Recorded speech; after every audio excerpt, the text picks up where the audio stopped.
আচ্ছা কনসে আল্লাহ বড় না মানুষ বড়? ধরো গাদা, তুই কার হাতে কার জোড়া দেশ?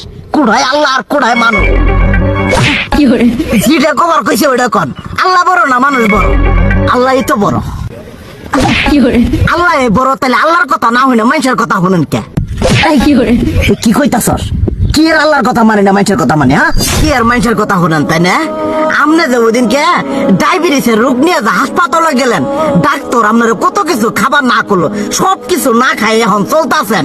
তাহলে আল্লাহ যে আপনারে কইছে যে হারাম খাবার না, সুদ খাবার না, কই আপনি তো কাম কাজ বাদ দিয়ে এলাকার মধ্যে টাকা পয়সা না গায়ে খালি ওইলে দিয়েই খান। নিজেরা টিয়াও হালাল ভাবে কামাই করেন না, ওই সুদ তো না কয়টা টিয়া করে লাভ আহে ওইলে দিয়ে দিয়ে চলেন আর পেটা বড় বানাইছেন।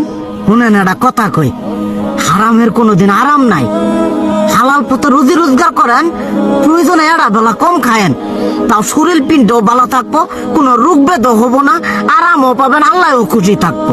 তুই আমার এইভাবে বুঝাবি আগে কইলি না কে? আসলে এই বিষয়টা তো আমি কখনো মাথায় এইভাবে নিইনি যে আমাদের কখনো ডাক্তার নিষেধ করলে ঠিকই আমরা নিষেধ মানি, কিন্তু উপর আলাদা কত কিছু নিষেধ করে দিয়ে সেটা মানি না।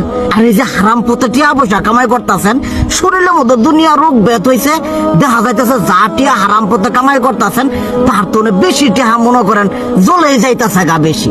আজকের পর থেকে আমি আর এই হারাম সুদ খামো না, আমি হালাল পথে চলবো, হালাল টাকা পয়সা ইনকাম করবো।